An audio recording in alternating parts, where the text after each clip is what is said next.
Hello, and welcome to another episode of the High Council Podcast. I'm your host, Ferno9, or Flair, or Felix, whatever the feck you want to call me. You can call me whatever you want, but I prefer you stick to something that makes me actually realize that you're talking to me. So don't just say Adam and expect me to turn around. But anyways, so today we have two special guests. One that has, now, if you look, there's something different about the High Council image. If you're watching this on YouTube or on the stream, you'll see that there's a new character, and that is because a special guest who keeps making constant appearances, keeps showing up. Kamikaze is in fact now officially a member of the High Council. Thought it would only be right, considering, he's been here. Fucking hell, I don't even know how many, but a few too many podcasts for a special guest. So, it only makes sense to make it official. So I'm here with Kamikaze. Yo, back and crazy once again. Glad to be here. Good shit. And I'm here with Vector. It's your boy here in the building. There we go. And then also a special guest making his first appearance, and also the guy bringing today's topic. We got Dragon. Hello there. There we go. General fucking Kenobi. Let's go. Exactly. All right. Listen, the best intro. Now, Dragon does stream on Twitch as well, just to let people know. Yes, sir. Now, today, we're doing a podcast. We're doing a very specific topic that Dragon brought to my attention. I was like, fuck yeah, we'll do that. So we've been trying to get this one on for a while, but the last few podcasts have been very specific. So today we're up. We got Vector as, a main member from the High Council. We got me. We got Kamikaze, who's just gotten a fucking promotion, if that even makes sense. And we got Dragon, who is bringing the fucking topic. So we're right on it. So, Dragon, what is today's topic that you have brought to the table? The topic I bring today is, in my opinion, a really cool idea. It changes a lot of what the story would be like. It is, what if Count Dooku never left the Jedi Council? I think that would be a really cool change of events. It would turn the entire story. And so that's what I wanted to talk about today. Fair dues. And I think that's a great topic, hence why we're doing it on the podcast. I mean, if it wasn't a good topic, then we wouldn't have brought it. And there are obviously multiple aspects to this. But Dragon, you are the one who has come up with the topic. And you are the one who clearly has been bringing more thought into it, because I personally thought that, if I go into this with a bit of raw thoughts, that's how things might pop up easier. And I don't have to, think about, oh, fuck, but what about this thing that I thought of? So, Dragon, you're the one who brought the topic. So what are your thoughts? Like, where do you think the story goes? All right. In my opinion, I would say that we have to talk about the reason that Count Dooku turned to the dark side first to even, talk about what would happen if he stayed on the council. Mm-hmm. So if you really think about it, Count Dooku went through a lot more than a lot of people realize. I don't know if you guys have read the book, Dooku, Jedi Lost. Have you guys read that? Not that one specifically. I have not. Okay, so in the book, I'm going to do a brief synopsis on how he turned to the dark side. Like, very brief, so that way I don't spoil the book too much. Mm-hmm. But in a nutshell, the reason that Count Dooku is a count in the first place is because he was born on a planet that was called Sereno, and his dad was the sort of king over the planet, but he wasn't necessarily a tyrant, but he wasn't the best leader. And once he saw that his son was like, kind of had powers, he was like, you know what? I don't want to deal with this. This kind of scary. So then he called the Jedi and he was like, bro, take this kid from me. I don't like him. And then the Jedi came and they took him. Then after the death of Qui-Gon Jinn, Count Dooku was, obviously furious because, he was basically his son. He thought the Jedi weren't looking for the Sith Lord that well, and they really should be, looking for him better. So Count Dooku went off to go do his own thing. And then he also heard that his planet was being invaded by a different group of I forget what it was, but it was like they were like bandits almost. Mhm. And so Count Dooku went back to his home planet, found out that his dad had died, and his brother took over ruling the government. Then he asked the Jedi Council if they would help him with helping his people, and they said no because his brother wasn't paying them taxes. So they were like, "Yeah, we can't really help your planet, even though a lot of innocent people are dying. Kind of sucks, not really our problem. He didn't pay taxes." And so Count Dooku was like, "All right, bet I'm a dip from the Jedi Council." And then we got, obviously from then on, he became the leader of the Separatists and everything. And we got the story that we got from there. Yeah, like I think that the general story of Count Dooku definitely is very interesting. Which, I've thought about this as well. Like with all the new series coming out with Disney Plus, I've definitely thought that it would be a cool story for them to bring to the screen. Would be Count Dooku's story. But yeah, no, it is very interesting, especially like the way that he left and everything with Qui-Gon and all that stuff. Which I one thing that I always thought was a bit ironic in a sense. Ironic is him, Maul, basically on Palpatine's orders, kills Qui-Gon, and then so what's the natural cause of action here? Well, join the guy who put out the hit on Qui-Gon. Well, the reason that he joined Yeah. Palpatine was that he would go vent to Palpatine whenever he was like, "Oh yeah, this is how the galaxy should be. I don't understand why the galaxy's not like this." And then he found out that Palpatine agreed with him on majority everything. Yeah. And then eventually, after coercing him for a long time, like he did with Anakin, what he did was he was like, "By the way, I'm the Sith Lord," and then Count Dooku Yeah. was gonna kill him. But then he was like, "You know what, bro? We kind of agree on a lot. Hey, What my G. if, hear me out, what if we just become friends? Yeah. And what if we become homies?" And that's basically what it was. But I do also like, if you only watch the movies, for example, and stuff like that, I do find it interesting how, Dooku, I don't really see him as just a Sith Lord. I've always looked at him as he's a politician. He's not like an evil Sith like Palpatine. He's a politician. What he gives a fuck about is how the world is run.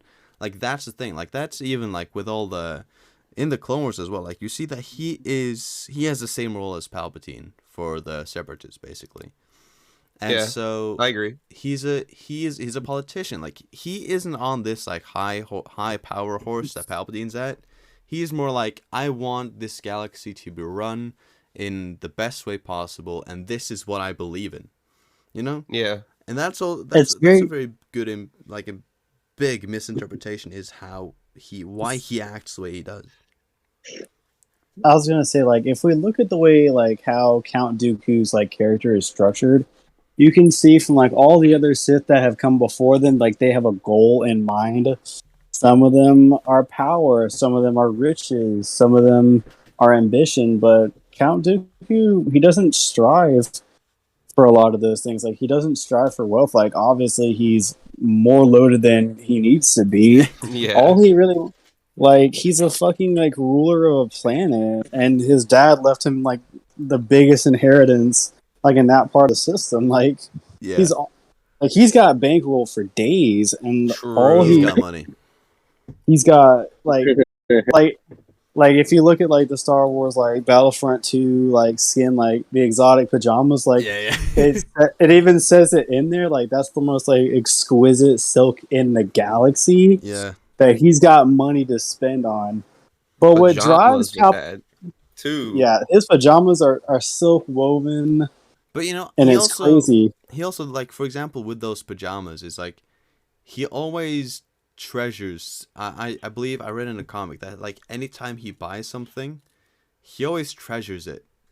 Like those pajamas he bought as like a like he obviously they're fucking pajamas, but like he still Dooku still He put his monogram he- on them he- on the shirt sleeve. but like he on the bought pocket. He put his he- monogram on. yeah, there. he bought them, but he was also like, I'm gonna treasure this. I'm gonna wear these pajamas and all that. Like, he doesn't just throw money out. Like, yes, they're fucking expensive pajamas, but if I could have silky ass fucking pajamas and I got money to spend, I'm getting some silky ass fucking pajamas. You know what I mean? True. Like, if Them I got do money be to spend, facts. so Yeah.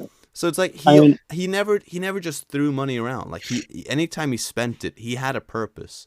Like, pajamas, like, out of everything to spend money on, there are pajamas, but like, they still have a purpose. It's like before he goes to bed and then after or whatever, and or if he's got a chill day where he doesn't have to do politics stuff, or if he's got COVID's out, so he's stuck on Zoom, you know.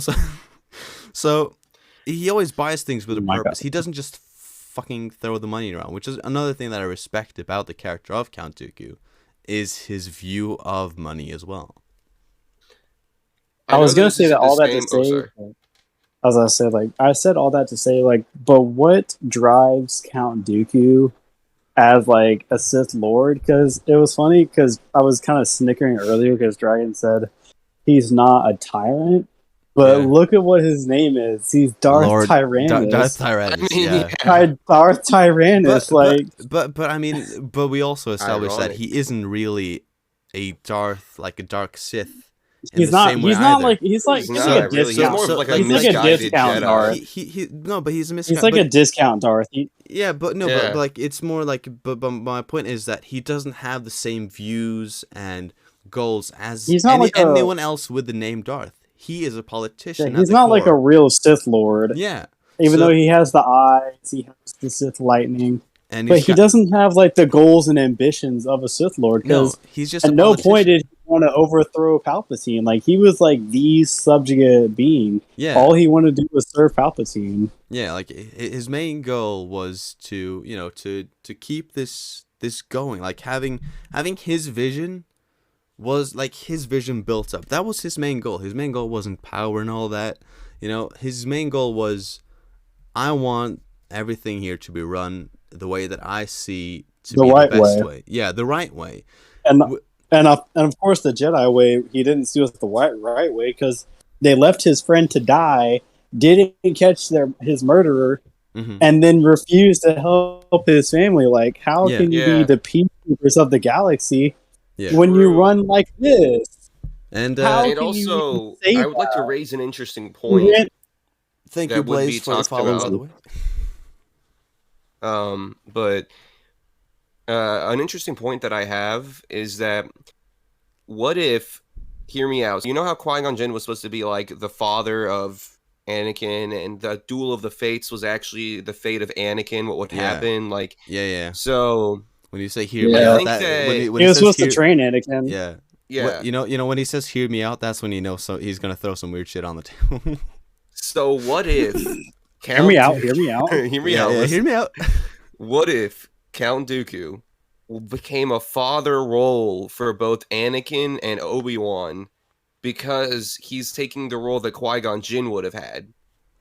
Oh, Jesus. Well, that's Ooh, not yeah. that's not really too Yeah. far off. 'Cause No. If we look back in episode 2, who does he talk to whenever Obi-Wan gets captured? Hey, yo, bro, I need to tell you something real fast. You got a whole Sith Lord running Man your was going whole to tell him galaxy. his whole operation. Ayo, my guy. He listen. told him everything, and they still Yeah. failed.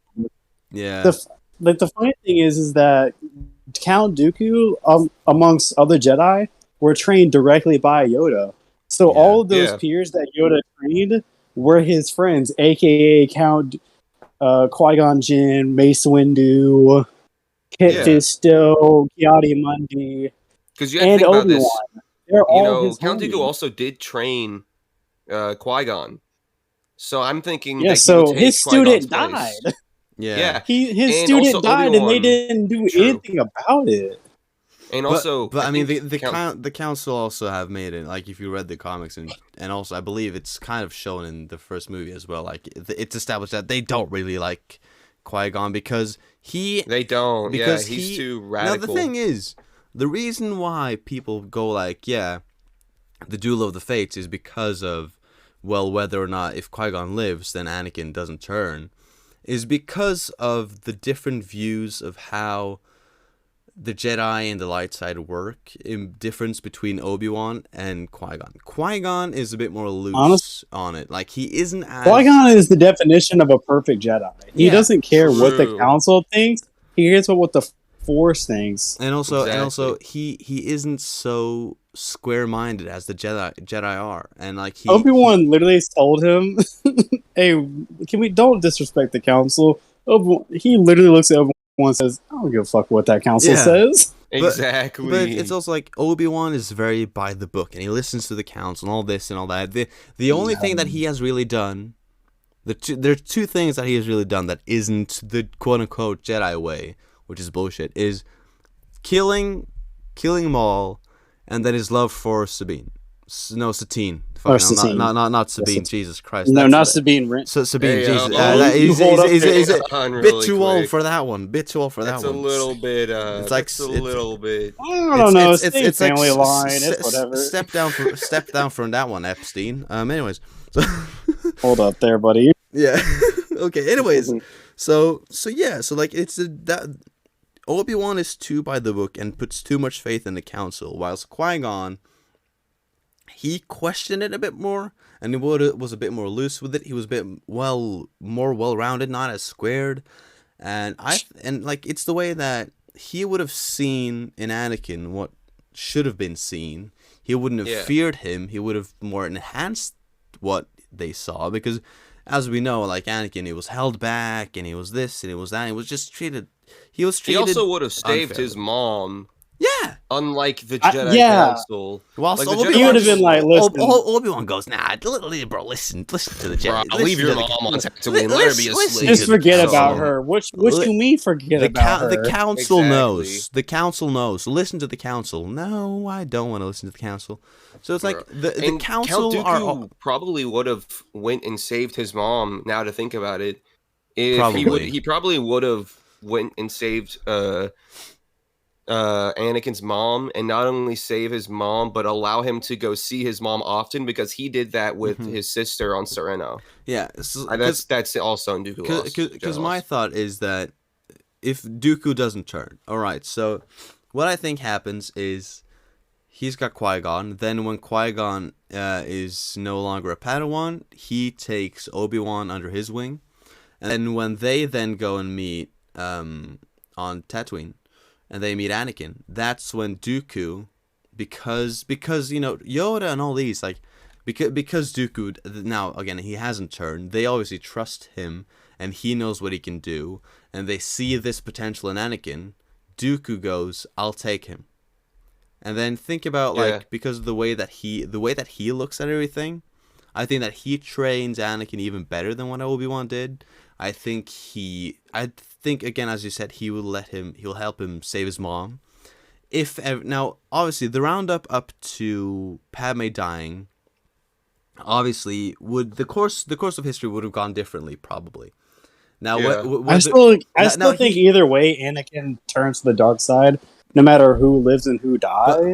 Here's an interesting thought. Do you think Count Dooku would train him in the dark side and the light side because he's the chosen one? I think so, but I don't think that he would have trained him up in the way that is like, he's going to become a Sith now. I think it's important. Yeah. I think it would be more like it's important to understand both sides. That's what he did with Qui-Gon. Yeah. So I think that he would do that with Anakin. Anakin would be the most powerful Force user. Because another thing is, I don't think that Anakin turns to the dark side in this case. Because the reason why he turns to the dark side originally is because he has never had faith in the Council, because they always neglected him. But then if Palpatine always took him under his wing. But then if Qui-Gon / Dooku, one of those two, who would take him more under and like show him the right ways, he wouldn't have felt that like, okay, this is between the guy who has never trusted me my entire life and told me to take a fucking seat like a disrespectful motherfucker, or the guy who's been my only real father figure. Obi-Wan's been a brother to him. That was the issue. He didn't need a brother. He needed a father in Qui-Gon. Exactly. And then in this case, Dooku, right? So if he doesn't have the choice between some motherfucker who doesn't trust him and hates him clearly, so he doesn't like him back, and the guy who's got who's been his father, like, it's a pretty easy choice. No matter what, you choose the motherfucker who's been there for you since day one, because he's cared for you. He's been the only one that you could turn to. But in this Exactly, case, that's why when in the point of like whenever he's like, you must choose Anakin, yeah, then he obviously chose Mace, even though Mace was like, don't listen to him. It doesn't matter because at that point, it's like Anakin already had it in his mind. Mace Windu, straight from the get-go, as soon as he met Anakin, he started digging his own grave. Because that was when he started showing that he did not care for Anakin at all. Like, Yoda, he has his moments. Like in the movies as well, not just in the Clone Wars, but in the movies, he also has his moments showing some sort of faith in Anakin or trying to help Anakin. You know, in some way, shape, or form. So I think that I would say that he almost gets a pass. Windu, he has had 1 or 2 moments, but he's also had so many moments where he shows that he doesn't trust Anakin. There's so many. He digs his own grave throughout the entirety of the Clone Wars, and it ends up being his downfall because he didn't get Anakin on his side, hence why Anakin kills him. But also, if you think about it, Yoda also didn't really give him any good advice either, because Yoda was like, whenever Anakin came to him and he was like, listen, I'm having dreams about this person dying, and instead of him being like, oh, who is it? We can help you. Here, let me show you. Here's some Jedi stuff that we've learned about healing people. Instead of that, he's just like, let go of everything you fear to lose. You know what I'm saying? Yeah. Like, instead of being like, telling him to do the right thing. But, that's also one thing that I thought about that. I mean, is that when he says let go, because the reason why Padme dies isn't because she's sad. The reason she dies is because Palpatine drains her power over to Anakin. Now, he says let go of everything you love or whatever. But the thing is, if Anakin, let's say that if he lets go, not saying that he just leaves Padme, but let's say that he in some way, shape, or form lets go, then Padme does not end up on Mustafar. Realistically. Because if he wouldn't have told her that he was at Mustafar or anything like that. He kind of lets go for a while. Then they will probably reunite when she gets the children or whatever the fuck. But like, if he lets go for a bit, when all this shit's going down, she doesn't end up on Mustafar, which means that Obi-Wan doesn't end up on Mustafar, which means that they don't have that fight specifically, which is then the downfall of Anakin becoming Darth Vader. And so that means that Padme probably won't die if she doesn't end up there. So she probably will not die, considering the fact that, well, Palpatine doesn't need to drain her life force. And also, Anakin would probably become the most powerful Jedi ever, and he would be... Nice quote. Sorry, I had to put that. Anyway, but he would be the most powerful being. He'd be like on the par with the ones, actually. He would literally be probably even stronger than the ones towards the end of it, because I would say give him a year or two, and he would be able to overthrow Palpatine, because... I don't even think a year. He could have overthrown Palpatine. Yeah, he could have overthrown Palpatine at the start had he just had the confidence. I think that in Episode 3, he is strong enough to overthrow Palpatine. And also, like, you're thinking in a year or two, he doesn't even need that. Because considering, like, remember in the Clone Wars, what is it, Season 3 or Season 4? He controls the He already had the power to move gods. Yeah. He already had the power to take down literal force gods. It was when he was on a very Force-in-tune planet at the same time. But again, they are still gods, and they would also be, boosted. But think about it, planet. Obi-Wan and Ahsoka were on the same planet as them. Yeah, and their force powers were just as they were that. And the brother and sister they would also have the been same enhanced. pull as both of them. And and the brother and sister would probably also have been enhanced. And then think about it, like that. That just shows how much more power Anakin has. And that's early in the Clone Wars as well. So when you then think that's way like that, I believe that is Season 3. Yeah, Season 3. So like that means that it's what it's like not even a year and a half into the Clone Wars. And then Episode 3 happens 3 years after Episode 2, I believe. Yeah, something like that. So think about it. So then he's got half a year, more than half a year after that again, to grow up. Like you see, one of the things, one thing that I love about Season 7 of the Clone Wars, spoiler alert, is in the episode when, You know when like Obi-Wan and Cody, they're kind of like stuck in a rut, and then Anakin comes to save them. Exactly, and he's just like standing there. You know what? He doesn't care. He's just very, dodging bolts. This is a very subtle thing that really does show how powerful he is when he goes, "What are you doing down there?" And then like he doesn't even look up, and he just dodges the fucking shot that comes at him. The way that he just and then he does the sour face looking at the droid who shot at him. I love that scene. Like that's just a very subtle show of how strong he actually is. Honestly, the only person, if we just negate that Count Dooku stays in the Jedi Temple the whole time, he becomes a council member and stays there. He was a Jedi council member. Yeah, I'm saying like if we say that and stay there, and Order 66 still happens, Count Dooku realistically is the only other person in the council room that can take on Anakin head to head, because he's done it multiple times.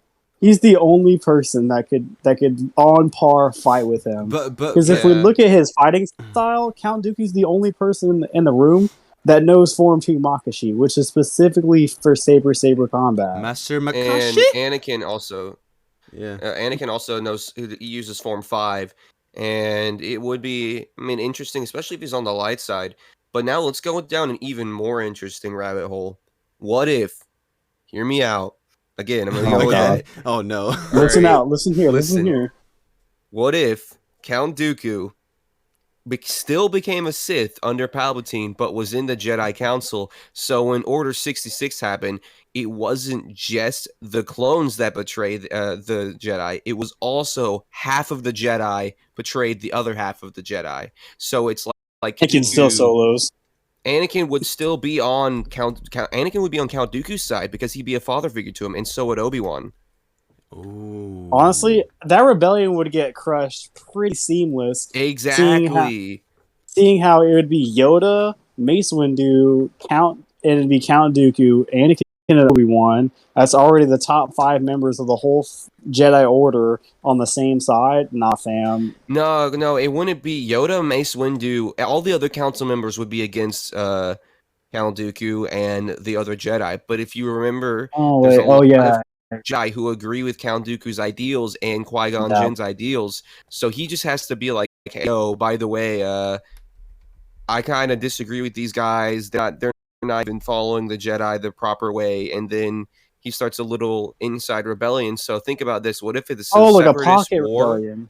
Yeah, so it's like a civil war in the Jedi at the same time that this separatist coming into attack and the Clone Wars. You got fucking and then Anakin's there leading the charge. Yes, and then Anakin starts learning the dark side way further, way at the beginning of the Clone Wars. So when he's around 19, like at the end of Attack of the Clones. That means the Grand Inquisitor would have came back too. Yeah. Grand Inquisitor was there during that time. That's true, and he could also be on the... He'd have been on Count Dooku's side anyway. True. A lot of people would join Count Dooku's side, and think about all the Jedi who have been disbanded from, all the lost Jedi that we don't even know about. Ooh. There's a lot of Jedi that we don't even know about that would probably join Count Dooku, like a lot of them that have been kicked out of the Jedi Order and whatnot. But Yarl Poof, strongest Jedi ever. He would join Dooku. Because if you've seen Robot Chicken, he hated the council. he always had to get the pizza, and he got the coffee yesterday, and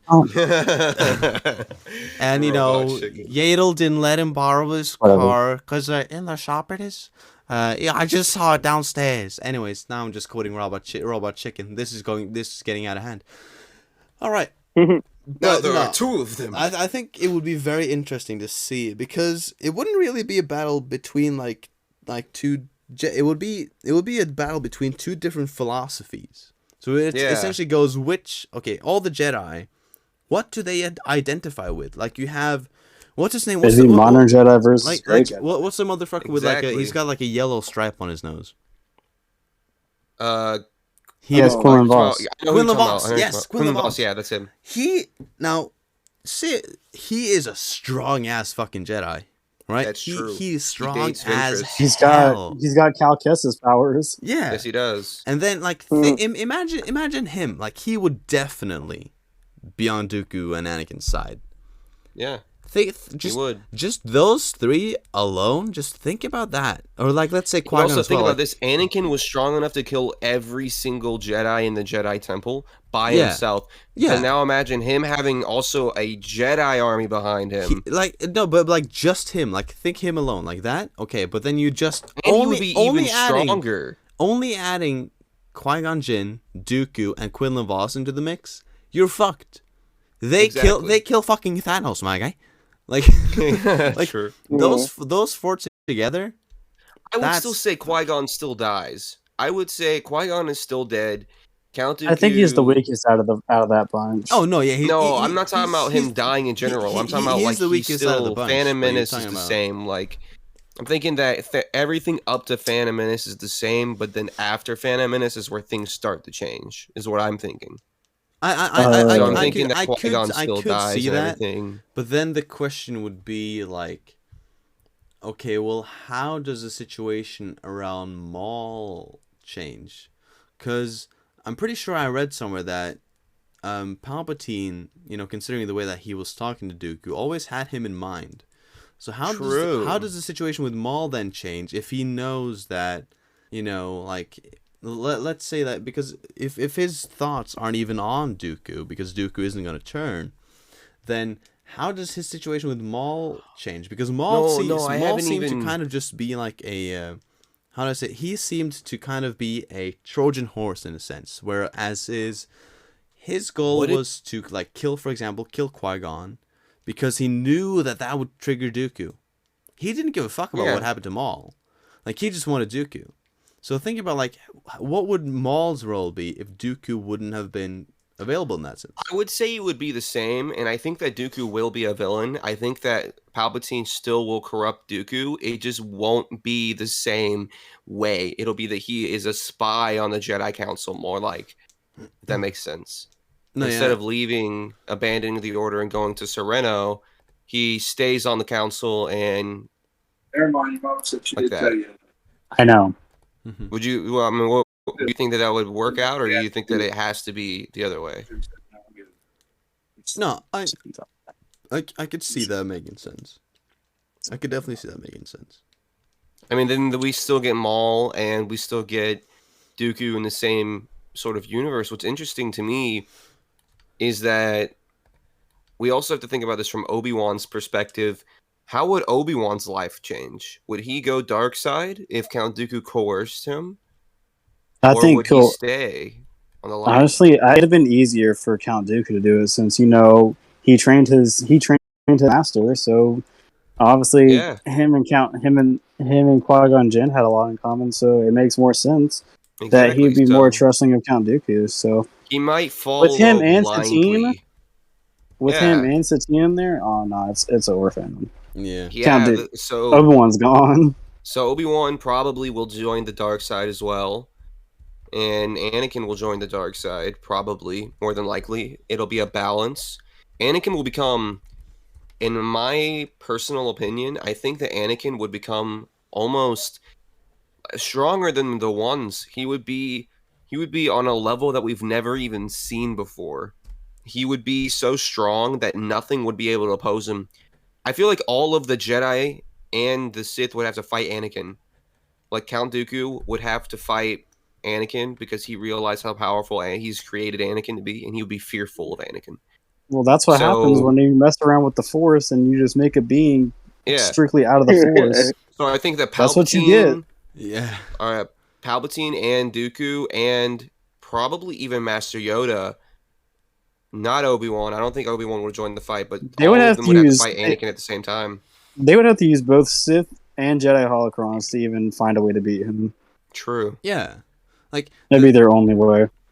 I don't think people actually the thing about a lot of people go oh yeah, Anakin was a bitch. He lost to fucking Obi-Wan. But, no, he wasn't, bro. But it's they have people don't understand how it's people just don't realize how fucking powerful it was. Yes, he fell to Obi-Wan, but imagine what was going through that motherfucker's head. It's because he was arrogant in the moment, and if Obi-Wan was just a smarter fighter. But he was Obi-Wan was just a smarter fighter. In that sense. The thing is, mentally, he wasn't there. He has just killed Yeah. Mace Windu. He knows there's no way back. Okay, fuck it. We're going with this. He's just choked Can't his go back. wife. Not even Murdered the entire Separatist army who's leaders. holding a fucking child, by the way. Murdered every Separatist. Mm-hmm. Mentally, this guy's probably having a battle with himself at the exact same time. So he's not He thinking was literally clearly. crying while murdering these people. Yeah. As soon as he Well, was it's not done, like he was like, I wanted can't to go. do it. He was doing the dark I- deeds to get the power to save his wife. I don't think if Anakin has a clear mind, which He again didn't. realize going back to the Clone Wars thing, when Anakin has a He clear also mind, had arrogant. He was also gotten arrogant at that point. but And I think that's a good reason why he lost. Because of his arrogance. But I don't think the main thing was arrogance, though. I think that the main point was him being conflicted in his mind. If he is calm and collected, he fucks Obi-Wan up. But because Well, think about it. True. In the Revenge of the Sith novelization, there's a clear personal disorder between Anakin because he always states that whenever he's fighting, he has to fight the dragon or the beast that's inside Yeah. him that's telling him to do these dark deeds. yeah, He always he doesn't feels have to like fight he's it never anymore. good enough. and then so He can't control that beast anymore. Yeah. So he has a borderline personality disorder and between himself and also like imagine because he's so split. he's also angry. He doesn't know what to think about Obi-Wan at this point as well because it's like he loves Obi-Wan, but he also feels like Obi-Wan has betrayed him, yeah. So he's conflicted. That he's got so many things going on in his head during this fight that he isn't thinking clearly. If he is calm and collected, Well, think about it. he doesn't make that mistake if he's calm and collected. You know what I mean? No one offered to help him fix his wife. And no one except fix her. You're making her sound like a robot. I mean, I'm not Okay, fix yeah, her, but but he save means, like, her. help her. I mean, Yeah. like no one, all of the people that he trusted wouldn't help save his wife, But and yet also- there's one person in the whole galaxy that even gave him the slightest chance of saving her. and the one So of course he would feel betrayed. the one person he trusts also he feels like Is the one going person- against Obi-Wan him. is going against him. So and then he also and- thinks that Padme, the girl that he loves, and he did all this stuff for her, yeah. and that she betrayed him by bringing Obi-Wan to kill By him. bringing Obi-Wan. And I mean, also, Imagine- and to bring the scientific thing as well, like they were over lava, and as we know, heat kind of makes you not think straight. So, he might have fucked up there as well. To make it You scientific. know that they were actually originally supposed to fight a giant lava dragon together one last time before they killed each other, or before Obi-Wan killed him, Really? or like that'd you have know, been really stupid. In That'd the that'd be actual- bad. It might, but it could have been good. No. It could have been good. It could It'd have been been cool. But It would have killed the entire emotional drama between Anakin and himself. but That's why they cut it out. I Would have murdered it. But so I think that if Anakin wouldn't have had all this shit rattling around his mind, because I think when it comes to like the evil thing in his head, I think that might just be part of the way that Palpatine created him. Because if you don't know, Palpatine was the one who Oh. created Anakin. Like when Yeah. when in the Shmi lore, says when Shmi says there was no father, there genuinely was. She's not a. She hoe. meant it. Yeah. She's not a He hoe. wasn't- There was no father. Yeah, there She- really wasn't. She She hit him with the Virgin Mary. I was about to say she is Mary, right? And Anakin is Jesus, which is creepily fucking accurate. You got it wrong. Obi-Wan's Jesus. We all know that. Wait, I have a question. Yeah. Do you think that Anakin, if he was to go to the dark side with Dooku, do you think that he would betray Dooku and go back to the light with Obi-Wan because it is his destiny to? Well, yeah, Basically he still lost betray- his hand to him. Well, think about it. No, because that would be after the Phantom, not. But I Before. think the Well, it's about reasoning after. for him turning to the dark side would be different. I think He would only turn and I think if, the turn would if be Padme different. was in danger. Yeah, like Well, I don't think The it would only- If it necessarily be turned to the dark side. It's more of like Count Dooku coerces him and is like, "Oh yeah, you know the Jedi have done all this bad stuff. They're dogmatic and stuff. You already know this. They wouldn't let you save your wife or your. They wouldn't even Sorry, let you save your your mom. mom, bro. I'll go. Yeah. Your I'll mom go would have let- died. I was the one who saved your mom, I- and whatnot. I think there would be a lot of different chains that would be The wrapped problem up is in that a different Anakin way. would be easily manipulated into Yeah. something like that. I But mean, think about it. True. He's because super emotional the with stuff like reason that. why, His bonds are strong with people. but the reason, He would get manipulated. but do you actually know the reason why he has such strong bonds with people in general has something to do with him being the chosen one. So like his relationship with nature is actually this. I think this hasn't been It's touched. crazy. This hasn't been touched on enough though. So like not a lot of people know it, but like his like communication with nature and like living beings, it's so much stronger than everyone else. This is one of the reasons why he got so much empathy and stuff for the clones, and why he's such a great leader for them and all that, is because he He saw them as living he beings. they're living beings, like, and like that's also like a thing is that if I think he also related to them because he knows that he was created for a specific purpose, just like they were. yeah And also, he was a slave his whole life, and they're He's in slaves to the Yeah. to the same thing. Republic. so it's Yeah. like his that's the reason why he has so strong bonds with people. But like the reason why he clings on to Palpatine so much isn't just because he's easily coerced, but it's because he's been looking for a father figure. All he's had is his Yeah. mom the entire time, who's like, she's worked so hard for him, and now he's lost her. So like, what else does he have to cling on? Not cling on as in like the Star Trek language, but I get what you're cling saying. on as in Yeah. clinging on to. Well- Which is like, he clings on to Palpatine because he's the only father figure. None of the other people that he wants as father figures, Mace Windu, Yoda, all these, none of them take him in. Which is one of the reasons why like Dooku and Qui-Gon would have had a lot bigger impact, is because they would have been different father figures who would probably have kept him on the light, because he wouldn't have been so coerced by Palpatine, because he had a father figure already to cling to. Well, there is a book where during the early stages of Anakin's life, he was bullied by the rest of the Jedi younglings because he was old and they all thought they were better than him. So Yeah. there was a planet that was under siege and they had slaves on it. But seeing how it was a neutral system, the planet was not going to get saved by the Republic, and he lost faith in the Jedi Order. He legit quit the Jedi Order for a time. Yeah. And Palpatine took him to the underworld and showed him what life was really like. And Yeah. it only through that combined effort, like Palpatine this whole time has been translucing him with that he did during his birth, just casually waving signs over him Yeah. to influence him in strange ways. Like it's crazy how much dark side power Sidious had enough to coerce him. Like, I mean, Yeah. he's not easily coerced, but it's just the raw magnitude of Sidious's power enough to influence him in that manner is crazy. Yeah. Like that's also It's one of the crazy. things, It's is like, really scary. because of how Obi-Wan is so by how the Jedi work, I think that Qui-Gon or Dooku, one of those two, would have been more transparent with him, shown him how this, because they knew that he came from a slave. As a slave, they would have shown him how things were, and they would have shown him like everything isn't just like this. Like Ugly truth. yeah, and it's like we have to stay humble as Jedi, because of the way that we're supposed to be, and like how things are going aren't really how they should. Like I think that it would be a very interesting way of how they would have probably taken him. You know what I mean? Honestly, I think Qui-Gon Jinn would have been the very best teacher that he could have had in the Jedi Order. Seeing how when Obi-Wan got him, Obi-Wan was still a Padawan. He Yeah. was learning how to train Anakin while learning how to train himself. Yeah. So he kind of got screwed in that manner. He got checked.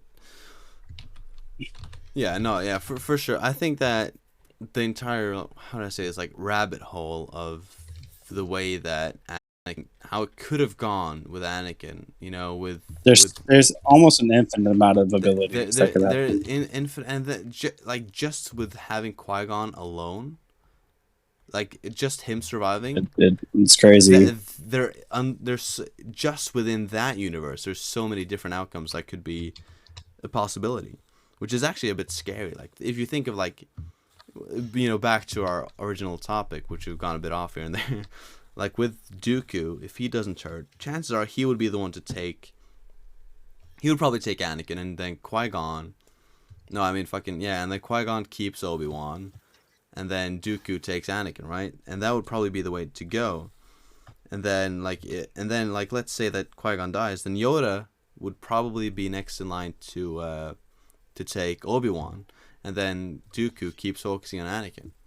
And then there's so many different outcomes with that. Like we've discussed, like, okay, well, would Dooku still turn to the dark side and then take Anakin with him?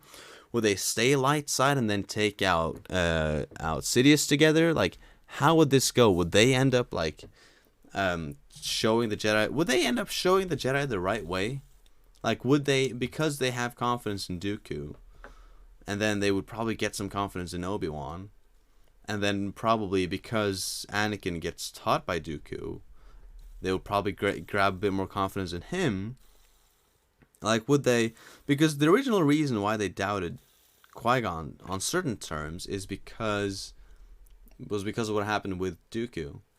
So let's say that Dooku stays loyal and all that. I think it would have been a very different story. I think they could probably, those four together, could probably convince the council that, because also Plo Koon would be on their side.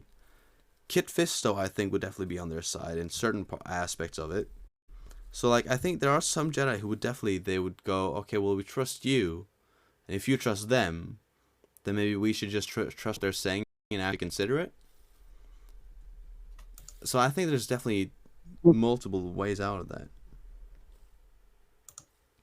Kami, do you have any comments on it? You've been a bit quiet for the past few minutes. I love this idea that he's come up with so far. I am just enjoying it and soaking it in. You're just enjoying sitting in on it? Yeah, I'm enjoying it. I'm like, I love these ideas that are coming across.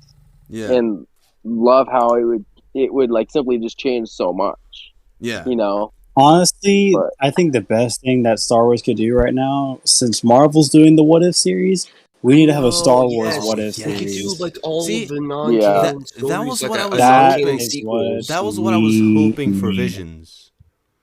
But I wish it was like that. No, but honestly, I'm going to be honest now. I have heard so much different stuff about Visions. Now, some people hate it, some people love it. I have only watched the first episode. Now, arguably the best. Now, I enjoyed it, but it made me raise a lot of questions. I was like, okay, well, what fucking era is this in? And then this and there that. is no era. Yeah, exactly. It's just like it's just whatever stories, like what we do. Like you're just kind of whatevers. Because I just raised like a bunch of like questions, and I was like, okay, so is this the way that this is gonna keep on going? So I've only watched the first episode of Visions. I'm planning on at some point I'm gonna watch the rest of it, but not right now because I wasn't really feeling it after the first episode. The first episode made me raise a few too many questions, which is what comes with having a creative mind. After the Ronin one, go to the Ninth Jedi. That one's a really good one in my opinion. Like I'm gonna get to it, but like that, what I was hoping for Visions was like, for example, like if Qui-Gon Jinn survived, like I would assume that like it would have been like you would have had a few of them, and then all of a sudden the final episode drops and it's like, what if or like Star Wars Visions. And then it's just called Duel of the Fates, and then it's just and then that final episode to end the season is just if Qui-Gon Jinn survives. That would have been amazing. And that was what I was expecting. There was like sort of what if scenarios, like, okay, well, if this person survives or that person survives, or what if this never happened or that never happened, like that what I was expecting. Or if these people fight, or yeah, or like if Rex kills Ahsoka, for example, he doesn't hold back. He kills Ahsoka. Pretty good. That's a pretty good idea for an episode. Yeah, like there's so many different stories to tell that we can obviously discuss on this podcast instead, because it might be more enjoyable. True. True. Mm-hmm. Get that ad revenue. Yeah, for sure. Oh, for sure, my Definitely guy. need it. Bro, Disney Plus sponsor, my guy. We get this podcast Ayo, on Disney Plus. ayo. That would That'd be be amazing, great. actually. I mean, Norway owns it. We do own a part of Disney, so maybe I can link up with someone.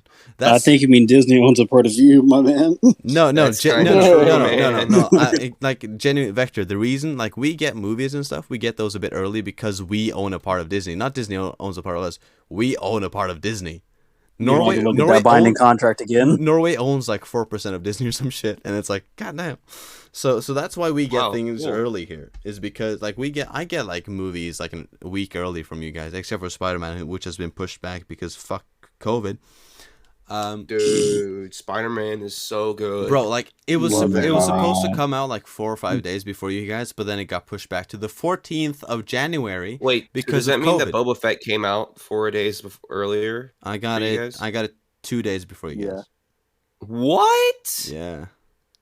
Dude, Yeah. that's That's insane. crazy, bro. I'm so lucky that I didn't get any spoilers or anything from that. Yeah. Jeez. No, but like I mean, it's fucking Norway. We're a small ass country. If you get a meme from here, it's probably gonna be from someone like me who you know. You know what I mean? Yeah. But yeah. So but I mean, like the next episode comes out Wednesday for us, like everyone else. But it's like the first shit comes out a bit early, and with movies, which there's not episodes, you know, that shit comes out early. So.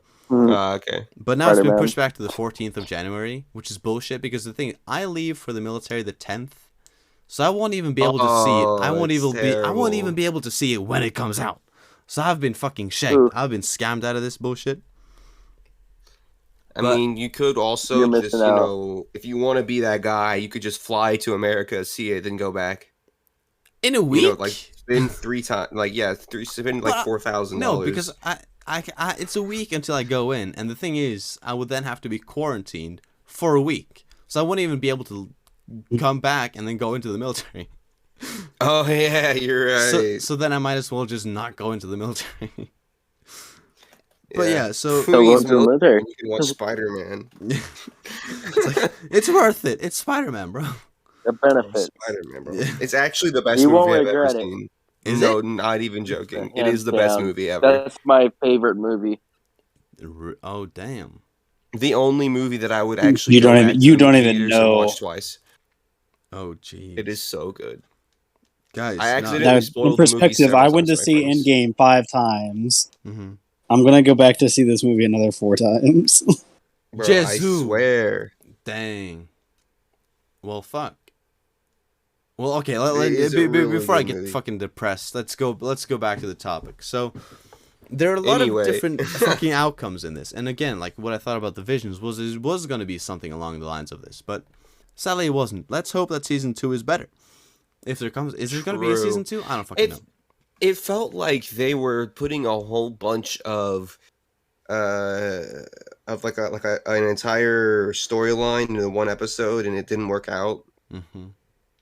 And this is what found out for a lot of them. Which, by the way, guys, I'm going to start I've been thinking of this for fucking 10 years now. I'm gonna start a petition for like Star Wars, the Clone Wars, the Lost Archives or something, which is like the stories that we didn't see. Like, for example, Teth. You know, we had Jedi on Teth. You know, the great quote. True. Like Clone Wars stories, with or without Jedi, with or without Anakin and shit like that. But like Yeah. named, let's say, for example, Echo and Fives, like the ARC troopers, they were out on a bunch of missions. Like see True. Colt, see Havoc, see Hammer, see fucking Blitz, see all these motherfuckers in action. You know what I mean? And we could also see people Yeah. like we could see people's stories You like can see Plo Wolf Koon. or Gregor. Yeah. Yeah. We haven't seen very many of their stories. There's so many interesting characters that they can easily make like stories like that about. So that's one thing I want. And then Visions, I do want them to pick up, you know, some because from what I know, I don't think there's any known names within the episodes. No, there. Well, I mean, Except there for like was. Boba Fett. Yeah, we had Boba Fett and Oh. Jabba the Hutt.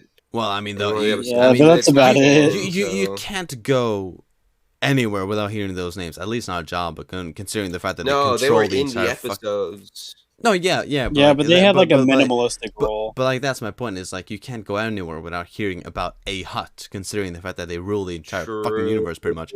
So That's true. Yeah, he's like the only Hutt at this point. yeah, but like still, so so I hope that Visions, picks up some other names in the next season. You know what would be crazy if they did? They could do a Star Wars, like maybe not a sequel trilogy, but they could do another sequel trilogy that's separate from this, that's not canon, and so then they can have their cake and eat it too. But so that way, the sequel fans, they have their trilogy, and then you can get another sequel that's just this is what actually was but the sequels. Have you seen like the questions of actually like retconning it? So I don't think that's a good idea. At this point, So the thing for me was like, I heard that they would. No, we have discussed this in length on the podcast before, but I'm gonna put this back out there just for new viewers and all that stuff, right? If J.J. Abrams had not been removed from Episode 8, and Rian Johnson hadn't fucked up everything that J.J. had set up, this trilogy would have been so much better. True. JJ had so many visions. Fucking Rian Johnson. Just for fun, I'm gonna call him racist. He takes Finn, one of the most interesting Star Wars characters we've seen in, I would say, decades. One of the most interesting Star Wars characters. Butchered him. And he's like, by the way, he goes, nah, he's not an interesting character. He's funny black guy. Like, come on. You take the most interesting Star Wars character in decades, and you make him the funny black guy. The stormtrooper who literally was turned to the Rebel Alliance. It could have been such a cooler arc. These stormtroopers, right? We've seen millions being blasted off the Earth, and we don't give a fuck. Clones, we see that they have personalities. Stormtroopers, nah, they got some white ass armor, and we don't give a fuck. But to then see one take off his helmet and question what he's doing? Bro. And then he saves a resistance pilot and just goes, yeah, hey, my name's F1217 or whatever the fuck. And then he goes, what? Nah, you gotta have a name. Nah, bro, it's F12. Okay, well, fuck it. I'm calling you Finn. And it's like, he didn't even have a fucking name. Now he's got a name. True. Like, the story of Finn... He stands up against Kylo Ren. He would have been force fucking sensitive if Rian fucking Johnson hadn't gone funny black guy. You know what I mean? So it's True. Like now if someone tells me I love all the three sequels, I don't give. I respect your opinion. I just have a different opinion. Wrong. Yeah, it's like your opinion is wrong, but I can appreciate it. No, but like to each of their own. The Lego holiday special already retconned that. They made him force sensitive, so there's hope. And also that fucking special is better than the last. But also, do you know what the original idea for the sequels were? Like that George Lucas pitched to the actual I read that. Yeah. Yeah, dude, it's so amazing. Freaking Darth Maul becomes the next big threat. Luke has to fight Darth Maul. Luke is a big part of the next sequel trilogy. Yeah. And then there was a female version of Darth Vader basically being Darth Maul's apprentice. I mean, that's pretty much the fucking so cool. That's pretty much the Inquisitors, isn't it? No, but like I do find it like I remember I watched. There's only one good thing that came out of the sequel trilogy, and that's Kylo Ren, and that's it. True. Yeah. Kylo Ren is the best thing to come out of. Can I just say, like, one of my favorite scenes. One of my favorite. It's the one thing they got right. No, but like one of my favorite scenes is actually though. I thought that this thing was dumb, but I just loved the way that it was acted up by Kylo Ren. Was the fucking thing of like that he took Rey's lightsaber by her putting it behind her back. I thought that was a bit dumb. That was kind of sick. Yeah, it was cool. Like, you know what's gonna suck? They're gonna make everything a dyad now. No, but they're gonna be like, oh yeah. The thing is, though, I think I've always thought that the dyad thing is a bit dumb, but I like. True. But I was like, okay. I like their force connection, like with them, like and that stuff. Like not to that degree. That's kind of broken. But here I was like, okay. I was like, okay, you've established this broken dumb thing, but I like the way that they use it. With like, okay, I'm passing lightsaber, and then I love. This is the part that I actually love about it though. I think the thing is dumb. I think it's cool that they actually just went full for it. And I think that the thing that they did was cool, even though it's dumb. And it's the way that he just grabs the lightsaber, and you see all the fucking Knights of Ren, they all just like, what the fuck? And then he just shrugs and just goes like, yeah, you know. That's one of my favorite scenes of the entire trilogy, is him just like shrugging his shoulders like, yeah, you know. That part I just fucking love. Like, it's fucking hilarious. I laugh my ass off when he just goes, and he just shrugs his shoulders like, yeah, well, I got some powers. But like, yeah, True. Kylo Ren, the only good thing to come out of that, you know, Rian Johnson fucked up Luke. He fucked up, you know, everything. And yeah, fuck Rian Johnson. The fact that he's still part of Disney actually makes me sick to my stomach. We just need to get rid of Kathleen Kennedy and Rian Johnson, and I'll not be right with that. But like, this is the issue though, is for the High Republic trilogy, they still have part in that. And they're contracted to be part of that alongside of the other bitch who is the director of it. And guess what? She has openly said that she doesn't like Star Wars. She hates Star Wars, but she's still going to direct a full trilogy, which Rian Johnson and Kathleen Kennedy are still part of. Which means people are not going to watch them. Which, by the way, speaking of not watching, a lot of people talked about, like, the reason why people didn't go and watch Solo in the cinema. Well, it wasn't because the movie was bad, because I can enjoy the movie. There was some things that I thought it was really good in my opinion. Yeah, like there's some things I go, you fucked that up. But I was like, it's still an enjoyable movie. I can still watch it. And then, you know, the thing was, people just go like, no, yeah, it's the movie was just bad, so people didn't go see it. Well, you don't know if a movie is bad if you haven't seen it yet. So that's not why people didn't go see it. Then some other people go, yeah, no, people have Star Wars fatigue. I'm like, seriously? Bullshit. Star Wars fatigue? This is the biggest name Star Wars never in the dies. world. What do you mean? No, but like also Star Wars fatigue. Do you know, people stood days in queues to watch Empire Strikes Back. They did that for Return of the Jedi. When fucking Phantom Menace came out, people were like, what the fuck? They're making another one? You know? So look at what they did. Look what they did. The Force Awakens. Yeah, they stood in days and queues for that one too. It has nothing to do with Star Wars fatigue. The reason it was why, the biggest release of 2015. It's probably the biggest release of the decade. It probably bigger than Endgame. I love Endgame, but probably bigger. I would argue that. But anyways, so Yeah. the reason isn't Star Wars fatigue or anything of that. It's because people didn't like The Last Jedi, so they went, okay, well this was shit. So what the fuck is this gonna be?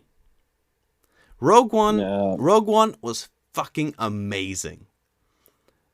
And I really like The Force Awakens.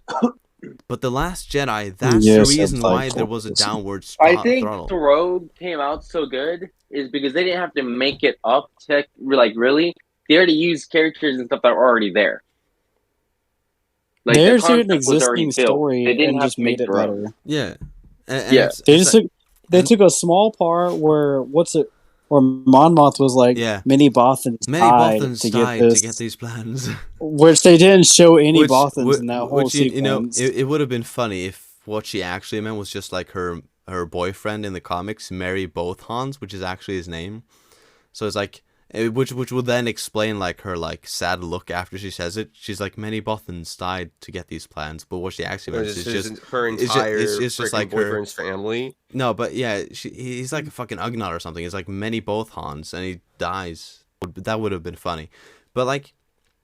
It also hones the fucking greatest. You're terrible, Flair. That was a terrible sort of thing. It was like, oh yeah, that would have been funny if but I mean, like if that's what she meant, died. Like she has a massive speech to all the rebels, and then the entire of Rogue One is just many Bothans running around. I'm not saying that. I don't mean like that. I'm not a cynical. I get what you're saying. I was just messing with you. But Rogue One also has the greatest Star Wars scene ever, in my opinion. The Darth Vader hallway scene is the greatest Star Wars scene ever. For one, just sitting in the cinema, that shit is terrifying. Honestly, Two, it was amazing. And then also, like, before you even see anything, cried. Before you see anything, you just hear the. You just hear his fucking. And then you see the red blade. You see the red blade just fucking ignite, and this motherfucker goes ham. And also, That was so hard. Everyone in my theater screamed when we heard that. When we saw that. for one, Same, it's dude. terrifying. It sets you up with the breath. He does all this effortlessly. He is playing with them. He was Fucking literally with them. toying with The them. music was also, The music, the Revenge of the amazing. Sith, Anakin's betrayal. The And the Anakin Dark Steve. the rebels' reaction to it, everything was just amazing. They knew they were screwed. They knew You they know were what screwed. was amazing though? They were like, "Oh, win fight." Anyway, which is better though? Debate. I want to debate this. Which is better, Luke's scene or Vader's? Luke's always Vader's. Vader's. I would say Vader's. Vader's. I enjoyed Vader's. I would say Luke's Vader's. scene, but I expected it. Vader's scene was fucking. I mean, when you look at amazing. when you go look at his X-wing coming, you're like, I already know this. It's gonna happen. Yeah, for me, it was but also, cool. but also It was cool. the Luke thing. You see him putting in a bit of effort.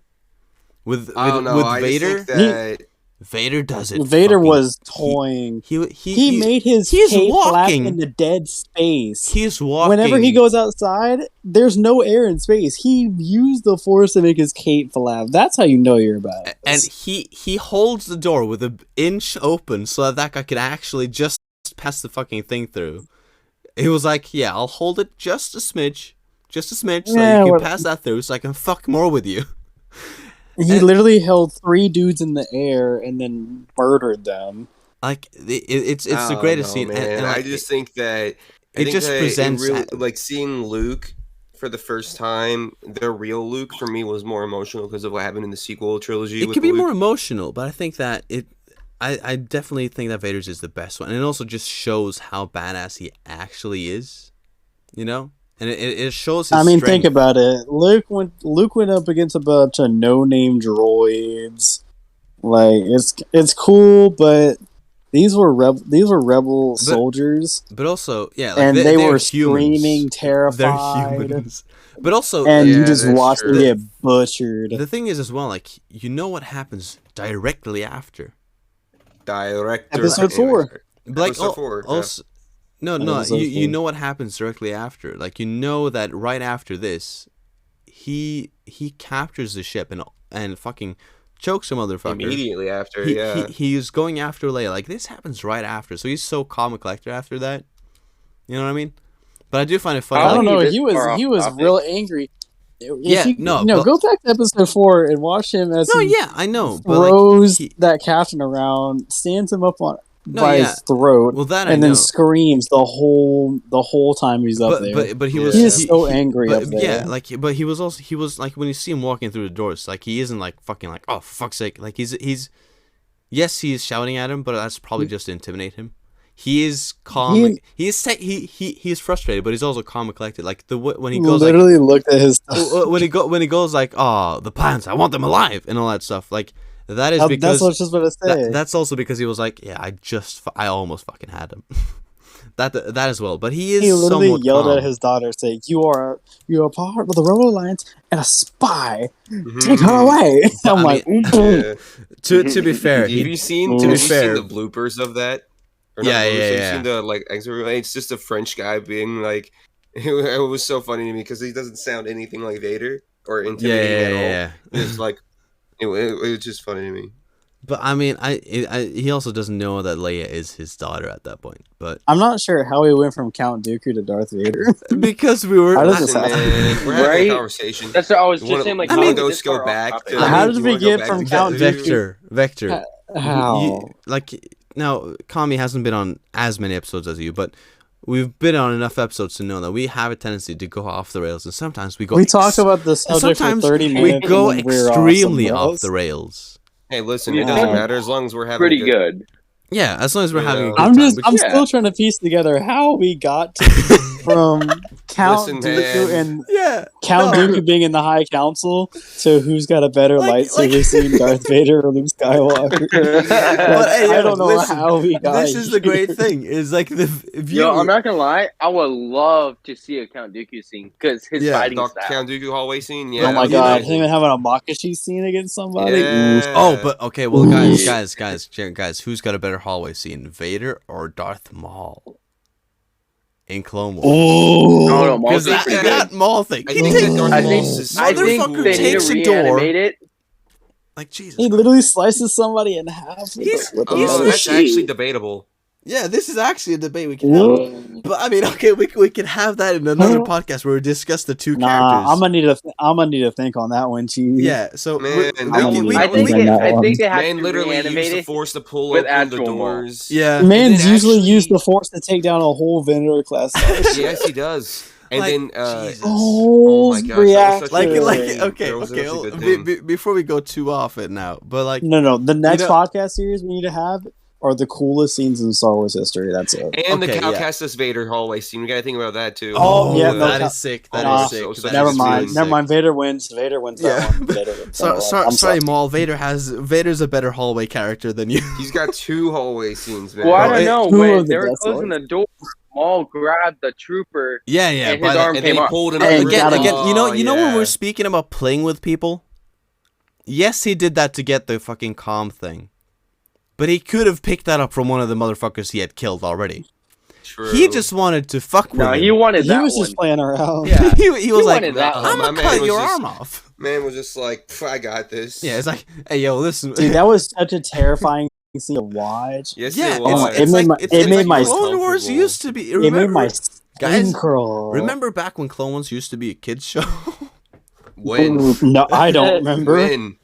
No, Is it but like, the literally time the that fir- Ventress stabbed literally- that one no, clone but like, trooper I- in the chest and kissed him? Is I- that when it was a I- kid's bro, TV Is show? it, is I it, was a is it kid that time watching when that Vince shit. stabbed the man in the back? I was Is a it the kid. time I was a where kid. Let's see, when did Clone Wars Darth come out? Maul has 2000 all of his legs ripped off and then put him back on? Wait, Clone Wars. They came out. Is it that Clone Wars came out 2008. Clone Wars right? came out? Yeah, Clone Yeah, Wars came out in yeah, 2008. 2008. I was It was either 6. 2006. I was 6, guys. I was 6. I was 8. I don't even It remember. hasn't- I don't know. it's never I was been like a kid 3. show. I don't. It's No, but, never like, been I a mean, kid never show. was. It was on Cartoon Network during the day. So yes, technically it is a Oh, kid show. But I was like So was 5. Grim Adventures of Okay. Billy and Mandy. yeah. Oh my God, Bro, Jesus. listen, But can man. I just say, Cartoon Network for 10 years ago was a lot better than what it is now. You know, OG Ben Oh 10, my not this new God. shitty Ben Yes, it 10. Oh is. yeah. Anyway, Don't even give me. That's another topic. again, let's not Debatable. go too off the rails here. But I do want to point one thing out before we try and wheel ourselves back onto the Dooku thing. You know, Victor, how you're saying like you're scrambling to figure out how he went from Dooku to who has the better hallway scene. You know, that's the thing is the viewers or listeners as well are gonna listen, and then they're gonna go with us on everything. So all of a sudden, when you start questioning that, they're gonna be like, "Oh wait, what the fuck? Yeah, what the fuck? How did that happen?" How did we get Because here? they won't How even. did we get here? And also, I think I went away for us I went away having for this- 2 minutes, Yeah, us having and as then I much come fun back and as we're we talking have, about this. us having as much fun as we are doing, I think that's probably gonna make this even better. But I do see your point. But on that, I mean, let's try and wheel ourselves back in As Now- much as we can. as much as we can and Yeah. try and make it somewhat natural. So we've gone to Vader, and now let's make the segue Vader then, because let's say that Anakin For does. which I am the Vader simp king Oh, of but- the shot. But of course. But okay, so Ah. let's wheel it in. So let's say that Dooku. I am the Vader simp. There is no Let's say argument. that. I mean, Dragon does have him as his profile picture on Discord. Bro, I am such a Vader son. But- I but got okay, so but- much I have his back. Lego helmet, and I have him I'm as my jealous. backgrounds. Okay, let's wheel I it also have back him to as my Dooku now, guys. Let's not discuss It's the too biggest late. Vader sim. You're both sims, It's and it's too both late. worrying. Anyways, so Oh, let's wheel it back in. So I think that let's say that Dooku stays, and then Anakin does still turn to the dark side, right? The chain of events Yeah. ends up differently. Dooku takes him in a different way than what Palpatine did. He doesn't go under Obi-Wan. He doesn't end up as Vader. Chances are. So do we think that, considering how strong within the dark side of the Force he would become as a not losing all his limbs? I mean, the midichlorians are, as the meme says, stored in the balls. So, I mean, losing his legs and arm doesn't really do much. He still has all his midichlorians. It was the fire that caused him all the damage. Yeah. It was actually the fire because it caused, in the Revenge of the Sith novelization, it talks about this. they had problems with his the force connection in all of his neurons. I thought when you said because they were all force, burned off. I thought you were gonna say something else. No, we're not gonna talk. We're not going that way. We're not gonna because I just said that the midichlorians are stored in the balls. I thought you were like, okay, what the fuck? What lane are you going down now, Dragon? No, but in the novelization, it was the fire that did the damage, and but like that makes more sense as well. Like, and think about this: every time you lose a limb, it's like a percentage of your power, right? So let's say that he loses all his limbs, he'd still be stronger than the Emperor in about, I'd say, give or take 3 years, give or take, right? Yeah. Now let's say that he didn't lose any of his limbs, he didn't get burned. Because he wouldn't lose his limb to Count Dooku in Attack of the Clones, because that never happened, right? So he'd have all of his limbs, so there would be no percentage of him gone. So he would already be the strongest member on the Jedi Council, debatedly. I mean, Mace Windu and Yoda. Even with losing his hand, he was still way more powerful than even Yoda. It's true. And so if we think about this from a perspective of, that was him when he wasn't entirely focused on the Force yet. He wasn't like Vader, who depended on the Force. So since he no longer depends on the Force to live, he is going to be, according to George Lucas, he lost around 40% of his power whenever he got everything happened on Mustafar. And even 40% of his power being gone, he was still 80% of as powerful as the Emperor, according to George Lucas. So that means that he will be over 4 times as powerful as the Emperor. Yeah. Right? But of course. It's insane how powerful he would actually be. Like, if Dooku takes him in, he doesn't lose any limbs, and then he turns to the dark side. He would be at full power. He wouldn't have just been like the most powerful Jedi before he turns. He would have been the most powerful Sith ever, probably the most powerful being within Star Wars ever. Because think about it, he would literally be unstoppable. He's amazing with the light side, and he is so fucking strong. And then learning dark side powers as well, like the amount of boost that you get from dark side powers. I think, like, you know how Darth Nihilus. Fucking shameless of me taking this after all the duels when I fucking annihilated all of you, you know, like with Darth Nihilus, you know how like he could drain a planet. Yeah, Anakin could probably go Beerus level and just destroy them. True, actually, he probably could. He could probably Thanos snap, no effort, just remove a planet. Probably, like if you think of how strong Vader is, just himself, like he could take an entire Venator class ship and destroy it. He was so fucking powerful. And then you think like, okay, if he then doesn't lose all his limbs, like let's say only like he still has lost his hand to Dooku, but like he still has everything else. Like Mustafar didn't happen. Then he would probably be strong enough to destroy a planet even. And so think about then after that he's got the progression, still has a hand. He's got the progression of, now he's also turned to the dark side. He's got all the dark side powers. He's learned everything because he can learn everything because he has all his limbs. Yeah. He could probably destroy anything and everything. He would be the new Emperor, but his empire would probably last forever. Because no one. He would literally be the infinite empire. He would have had, you know, I'm not saying that he was the most powerful Sith, but he would have had the one thing that Darth Plagueis didn't have, and that is he could save himself from death, probably. Do you think? Here's something that I would like to throw out as a theory. Do you think that Luke, if he had stayed with Yoda, would have been as strong as Anakin if he had trained under Yoda? That's arguable.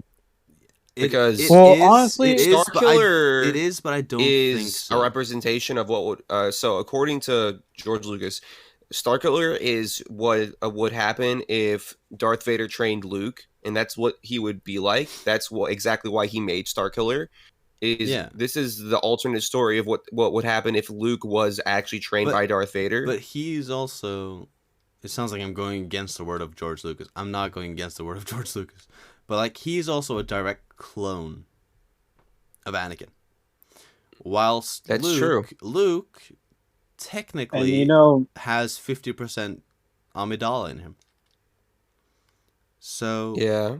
I would assume that, considering how conjunction works with the Force, I would assume that Leia, if Luke, I don't think that Luke would have been as powerful as Anakin. I think he would have been the second most powerful Force being, and then Leia. What if both Luke and Leia fought Anakin though, and they both trained? This is the thing. I think that the power that let's say that it was only one.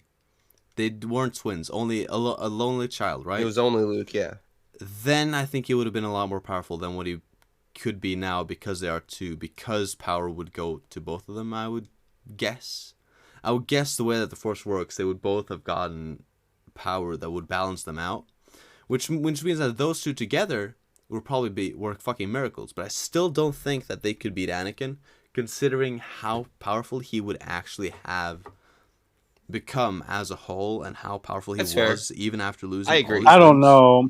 If you look at Legends continuity, Luke Skywalker, it's incredible. It's so broken what he can do. Did you know that Anakin in Legends Anakin would have just spontaneously combust people and make them go on fire? Yeah. You know that? Yeah. He literally in one of the comics, the first time he ever uses the dark side, it was an accident, and it was like one of their first missions that he went on with Obi-Wan. He just set a dude on fire on accident. He didn't mean to. Yeah. He didn't even know that it was him who set him on fire. He just set him on fire. And then Obi-Wan was just like, bro, what the frick is happening? That's why I don't think that Leia and Luke, it depends on, because considering Vader, because let's say that, because we're switching things up, let's say that Palpatine didn't give him the restrictions of the armor and stuff like that. In that case, it'd have been over. It would, even with Luke and Leia against him, he would have killed both of them. He would have. He would have. So, I think that, I would say at mid difficulty he could fight both of them off. Yeah, like they still wouldn't. Yeah. I don't think they would beat him. You know, like, yes, Luke is broken in Legends continuity, but Anakin and Vader, they're also pretty fucking broken. Like, it is a completely different story. In canon, Vader is broken. What do you mean? And in canon continuity, high power Anakin is the most broken Star Wars character to come on. Yep. Exactly. Yep, pretty much. Did you know that he actually, if the fight had went on for literally a little bit longer, he could have killed Obi-Wan. Yeah. Yeah, if he had just not jumped at him and he instead just rode over to where the hill and walked up it, Obi-Wan would have lost, because he was already getting super tired. Yeah, and he wasn't able to fight. You see that on his fucking heavy breathing, whilst Anakin is just standing there staring at him menacingly. You know what I mean? So you were the chosen one. Anyway, yeah, but okay. So let's try and grab a sort of conclusive answer to round up the podcast. So, let's kind of like derail our put on our main things here that we think. Okay, so do we want to do a sort of each person say what they think would happen? Okay, or so do we wanna... so let's everyone run up a summary of what do we think would happen. Okay, so we'll start with you, Dragon, considering you are the one who brought this to us. So personally, what I think would happen is I think it would go two ways. If Count Dooku stayed a Jedi, he would train Anakin as his basically adoptive father. They would free Smee, and Anakin would never turn to the dark side. Anakin would fall in love with Anakin. Luke and Leia would train in the Jedi Temple. Emperor Palpatine would have been taken out during the Revenge of the Sith. The Clone Wars would have never even began, and it would have all backfired on him, because they would have figured out, oh wait, there's this clone army here, and no one owns this clone army. They say it's the Republic. Wait, let's track back who it was, and they figure out it's Palpatine. And Palpatine goes and gets arrested. Everything, and happy story. That's the good ending. Mm-hmm. Bad ending is, what if Count Dooku stays in the Jedi Order and he becomes a Sith still? I think that it would play out more of Palpatine would corrupt Dooku, and after Dooku attempts to kill Palpatine, he then realizes that he agreed with Palpatine on majority of everything. So then he's like, you know what, we'll be vibing. And then Palpatine's like, yo, what if you stay in the Jedi, and what if you tell them your views and you split up the Jedi? And so then it would be sort of like an Old Republic era battle, but it would have the droids and clones being on separate sides like we saw. So it'd be like the normal Clone Wars, except for there's more Jedi on the bad side than there are. Like there's a whole bunch of different like people, and Anakin and Obi-Wan would go to the dark side for the simple fact of their Count Dooku would be like a father figure to Anakin and to Obi-Wan. And both Obi-Wan and Anakin would realize eventually, oh crap, this kind of messed up, what we're doing's wrong. I think that the Emperor, my trust has been shaken in him because, you know, he's doing bad things. And so then they're like, you know what, we'll join the Jedi. And then because the Jedi, even though they've committed a whole bunch of war crimes, and Anakin and Obi-Wan are basically the leaders of the Separatists, then they would still accept Anakin and Obi-Wan because they need every Jedi they can get. Then the war would end swiftly after that because Anakin would have attained a new level of power like never seen before because Count Dooku would have trained him in the dark side. Yeah. And they would have crushed the Separatist alliance. Palpatine would be killed by Anakin. Anakin would still leave the Jedi Order because he doesn't trust them entirely, because he still has the same views of that they're dogmatic and stuff, but he wouldn't kill them. He would just leave the Order and he would live with Padme. It would be a forbidden love between Padme and Anakin that they had the entire time because he's still on the opposite side of her, but they would have still fallen in love somehow because it's fate.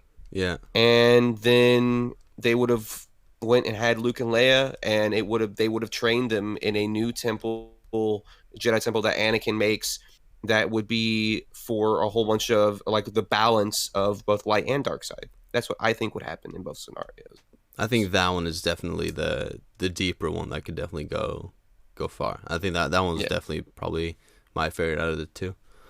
All right. Kamikaze, what do you think? How do you think that this plays out? Dooku staying, he doesn't leave the Jedi.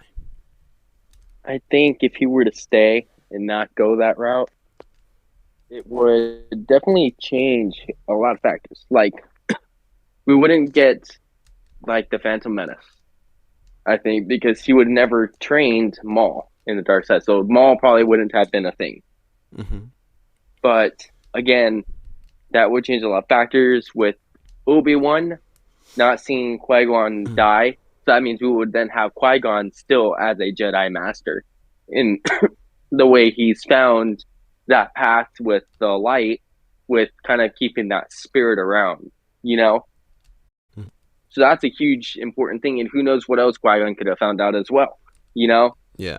And I think it would kind of change things for Anakin because we kind of seen how he's been on the battlefield as it was. So without our droid army, you would have never really had this fight within Anakin fighting himself in a way, I think. You know? And it would definitely take a turn on him from turning to the dark side and kind of keep him there, which would be really good because then, like Dragon was saying, you would then have he would then have his kids, Leia and Luke, would be trained there at the temple, which would be terrific because that's kind of what they need, especially if it were to go down the other path. And then they would have definitely found out who was behind that droid army, if that's what they still try to make and so forth, with finding Palpatine and arresting him and putting him behind, like accusing him, of course, with everything, with his master scheme that didn't work. But I think Palpatine, knowing him, he probably would have found his own way to kind of have that, how should I say, like plan. I think he would have used Ventress instead of Dooku, because we've seen how many times Palpatine has kind of thrown someone else to the side, like he did with Maul or with Dooku, where he tells Anakin to kill him and so forth. You know, he's like, okay, well, Anakin's gonna be the next one. Bye, Count Dooku. You know, so like, I think he probably would have used. Yeah, I think he probably would have used Ventress for that, and kind of what's it called? Like, for that army, and still probably have Grievous in there as well. Knowing him, he's always going to have that plan and try and make it work some other way, you Yeah. know, because he is a lord after all, like a Sith Lord. So no matter what, he's going to find a way to do it, even if he's going to have to do it himself.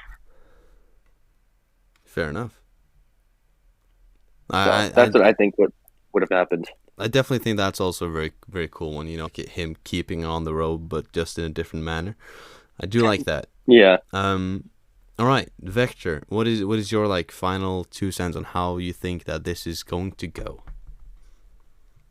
Well, in my mind, I still think that we kind of got a brief snippet of what that looked like in the Clone Wars season 6, like the lost episodes with Yoda's trial. Like we kind of got a brief snippet of that, and how like if Dooku never left, like he was like a master, and he was still on the council. I still think that in the end, well, yeah, Maul still kills Qui-Gon Jinn. They still didn't help with his family. I still think that even if he did stay, that the results of Palpatine still coercing Anakin would still happen in that manner. Mm-hmm. Because Palpatine still, like Kamikaze said, like he still needs somebody, like he still needs an heir. Even if it's not Dooku, he'll just jump straight to Anakin and just take a little bit longer in that time frame. I still think he could have gotten General Grievous by himself. Yeah. To lead the droid army. And in that, I still think Order 66 would happen. It would just be that Dooku probably holds Anakin a little bit longer than the rest of them. Probably joins up with Obi-Wan. But I still think in the matter that I still think if Anakin didn't lose his arm and he was at full power dark side, I still think he would have won. Yeah. Against even the both of them. Yeah. Then we just get a full dark side Anakin at that point. Yeah. Yeah. Just a full dark side Vader. I do think that if that full power dark side Anakin, I think he would probably, considering again going back to like his connection with nature and his empathy for people, even though that might have been wiped partly away, I think that he would still run everything in a more humane way than what, for example, Palpatine did. I think he would have been partly iron-fisted, but not too much. I think he would have had an iron fist, but I think it would have been a softer iron, a bit warmer, which works perfectly, actually. It being warmer, which means that it's softer, and also being warm also means being heartfelt. Anyways, so I think that's definitely a shout. All right, and then fucking my 2 cents on it. We don't really have enough time for it, but I mean, I have kind of like thrown it out here and there. I think that probably that Dooku takes him. I'm not sure if Qui-Gon actually dies, because I think that on that mission, let's say that Maul still happens, right? I think that Dooku probably joins on that mission, and that would probably save both of them. And so I think that Dooku takes him, Qui-Gon keeps training Obi-Wan, and then that, I think the tight knit between Obi-Wan and Anakin still keeps on going because of how close Qui-Gon and Dooku would have been. So I think that tight bond happens. Nonetheless, Ahsoka, I think, still goes on. I think Padme probably keeps, stays a thing. Because I think that's probably, cut in destiny, is that those two are going to meet. And I think he's probably going to stay on the light side. I think that Dooku could probably keep him up. Whether he stays with the Jedi, I don't know. But I think he stays on the light, because I think that Dooku is going to take him in a different way, showing him the way of the light side. He'll probably teach him some dark side techniques. He'll probably teach him Makashi, and then Anakin probably makes up a higher level of Makashi on his own, considering how talented he is and how naturally gifted he is. So I think he stays. I mean, I definitely can see many routes where he goes to the dark side. But I think the main thing is, I think Dooku definitely takes Anakin in, and I think we would probably see an Anakin reach even closer to his potential than what we do. And I think there's definitely a lot of different outcomes with Anakin, with Dooku staying in the council. I think that there's definitely a stronger character there. I think that Anakin definitely becomes stronger. Whether he becomes Vader or not is, that could vary. But I think he definitely stays powerful. I think he's going to become the most powerful being ever. If Dooku stays and I agree. takes him. That is what I think. I agree. I think that's entirely what I think would happen. I think that he would become the most powerful being. Most definitely. All right. One way or another, he would. One way or another. Like, even if he becomes Vader, I still think that he definitely stays. I think he definitely becomes the most powerful being ever. Because I think that even, like, if Dooku is the one who turns him into Vader, not Palpatine, he wouldn't have had the restrictions of the suit and stuff like that. I think there's a lot of things to definitely pluck apart there. But that is gonna be the end of this episode. Thank you, Dragon, for the topic and showing up. No problem. It's been amazing having you here. Topic definitely amazing. One topic keeping us on our toes for half an hour. That's pretty fucking good. Usually we need about 3 to get 140, but we had one this time. That was great. I got a few other good ones if you do want to hear them. Well, obviously that would be a later thing, but I do got a few other topics that we could discuss later. Bro, put them on the table. And we'll throw them in. Don't worry about that. Like, anyone, viewer, listener, whatever you are, if you have a topic, throw it out. Send it to us, DM us, whatever, and we will take it into consideration. We might even get you on if you want to discuss it, or if you just want to listen to it. That's completely up to you. Thank you, Kamikaze, for being back on and, now being full member of the High Council. Oh, yeah. Oh, yeah. Now you got that fucking promotion now. And then, and then Vector, as always, pleasure to have you being, OG, you know what I mean? Always great. Absolutely. Always great. Now the next podcast is hopefully going to be us discussing episode 1 and episode 2 of the Book of Boba Fett. So look forward to that. Oh yeah, because you're right. It'll come out whenever we're discussing it. You're right. It'll be a breakdown directly after it. Yeah. So episode 2 comes out on Wednesday, and we're probably going to do it then. If not, we're going to do it sometime during the weekend, which is going to make me very tight on time, considering what I'm about to do. Yeah. But still, thank you all so much for listening, watching, whatever you're doing, whether you watch the fucking raw edit, no cutting on Twitch, whether you're listening to this on SoundCloud, Spotify, watching or listening on YouTube. Do appreciate you. This podcast, in how long have we been doing this? 2 months or something? This podcast has grown so much in those 2 months, and it's so much appreciated. It's all the support, anything. Thank you all so much. This has been amazing. And we're going to keep on blasting this. How consistent we are, obviously, is going to vary. Like, a week we might not even have time, any of us. Some weeks we might even pump out 3. You know what I mean?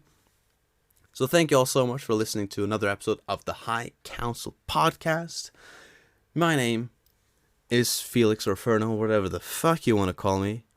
And we're signing out with Kamikaze. Throw him a little threat, to keep them on their toes.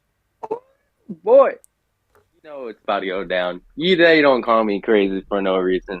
If you do not hit that follow, subscribe, or come back next time, I might just send a little gift your way. That's so much a gift, but let's just say we're going to send Boba your way. So if you do not, I'm going to have him torch your house down just like he did to the Sherlock Pit. So thank you for coming back. So I'll see you guys.